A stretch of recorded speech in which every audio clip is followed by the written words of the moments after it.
so many friends. Mary did it, George. Mary did it. She told some people you were in trouble, and they scattered all over town collecting money. There you are, George. You got the faculty all left out a bit. Here's something you to play with. It's from London. Oh. Mr. Gower cabled you need cash. Stop. My office instructed to advance you up to $25,000. Stop. Hee-haw and Merry Christmas, Sam Wainwright. To my big brother, George, the richest man in town.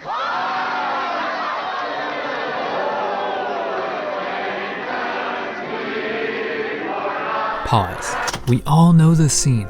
It's the final and arguably the best scene of the classic film, It's a Wonderful Life. But have you ever wondered, what makes this scene work?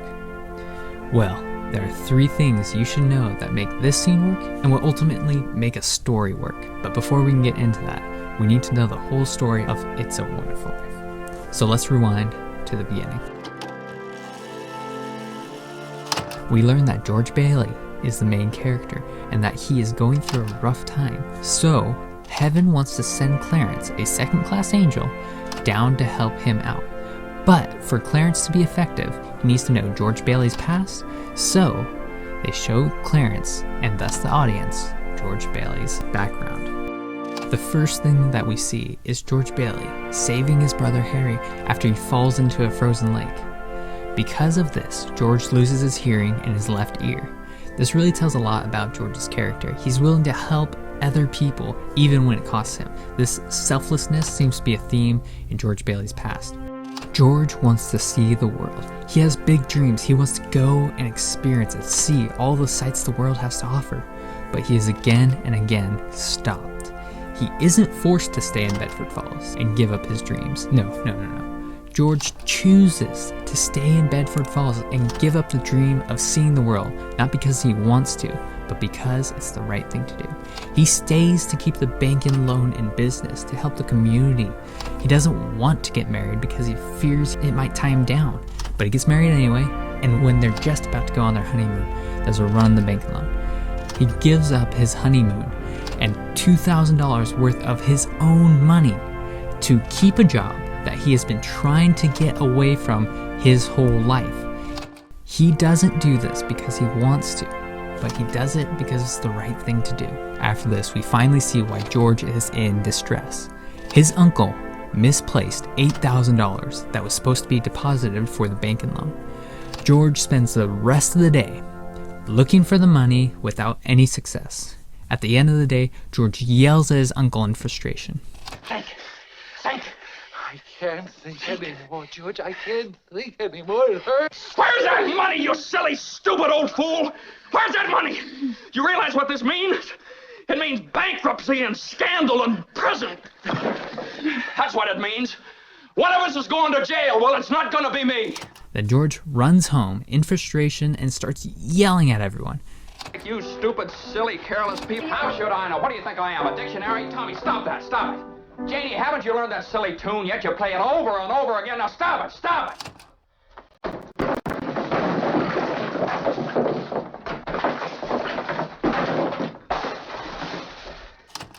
George, why must you torture the children? Why don't you...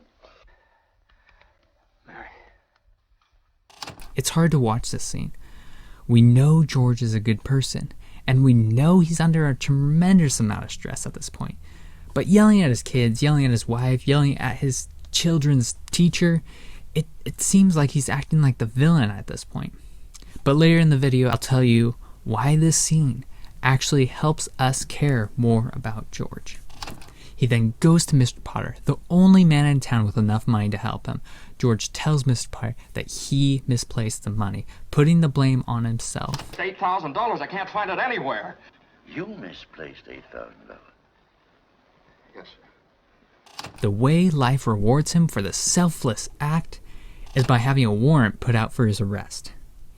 He decides he's worth more dead than alive, so he goes to end his life. That's when Clarence shows up, and he shows him what Bedford Falls would be like without him. He sees that without him, Mr. Potter would have turned Bedford Falls into a slum. He begs for Clarence to take him back. Clarence does so, George goes back and is beyond happy to see his problems again. Merry Christmas! Merry Christmas, you wonderful old building and loan! Hey! Merry Christmas, Mr. Potter! He makes it to the house and the authorities are there to arrest him, but the whole community shows up. And this is when we get that great scene, that very emotional scene, and they pay the $8,000 for George. Trouble in it. They scattered all over town collecting money. Here you are, George. You got the faculty all left out a bit. Here's some beautiful.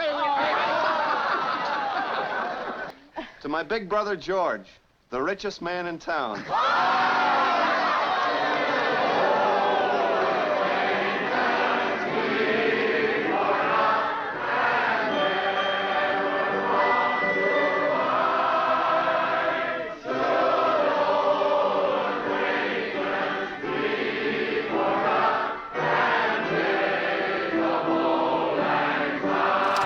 And now that we know the background of the story, we can fully enjoy this moment.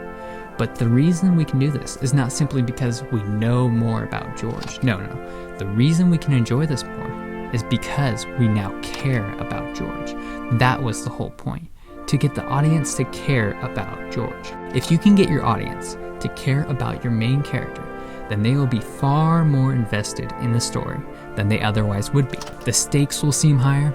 They'll be able to sympathize with the main character, letting them feel the same emotions as the main character is feeling them. This will make the story far more enjoyable for the audience. Now for those 3 ways to make a scene work. Well, we know now that for a scene to work, we have to be able to make the audience care about our character. There are 3 ways to make us care about a character. And if you connect all 3 of these ways, as well as this film does, then it's almost guaranteed to be a great story. The first thing they do is called saving the cat. Remember George Bailey saving his brother from the ice? That would be considered saving the cat. Anything that he does to help the people would be considered saving the cat. And we see George Bailey in this film always helping. He's always helping other families. He's always helping with something. The war effort, the banking loan, something that's selfless of him. He's always helping. Second would be called kick the dog. This is when life metaphorically kicks George. The unfair injustices that happen in life. Remember when George lost his hearing after saving his brother? This is a kick the dog moment. And what can be really powerful is when you double down on these to have the main character do the right thing and get punished for it. An example of this is when George saves his brother from the ice. He loses his hearing in his left ear. George does the right thing, saves his brother, but he gets punished for it by losing his hearing in his left ear. The third and final way this film makes us care about George is relatability. George makes mistakes. He isn't perfect, but that's exactly what makes him human. We see us in him. We all have dreams that never quite panned out as well as we thought they would. We all wanted something nice that everyone else seemed to have.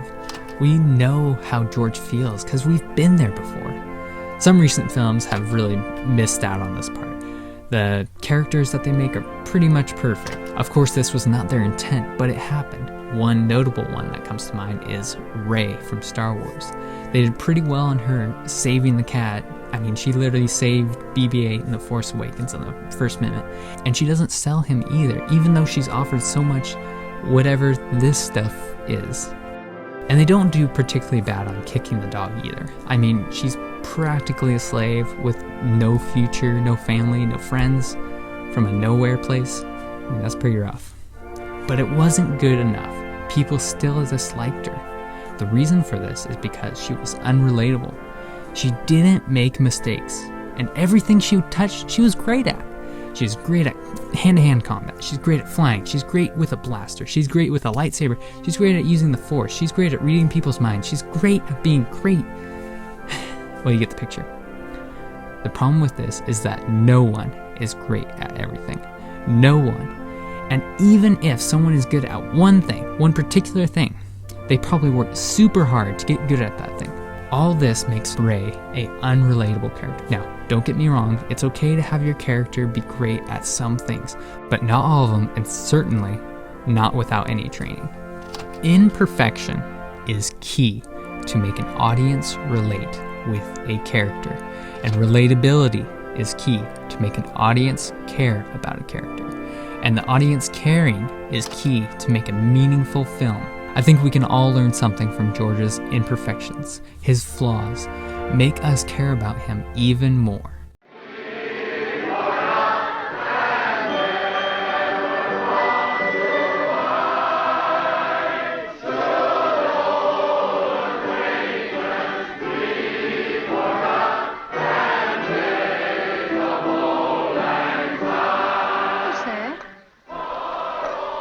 That's a Christmas present from a very dear friend of mine. Look, Daddy, teacher says every time a bell rings, an angel gets his wings. That's right. That's right. Attaboy, Clarence.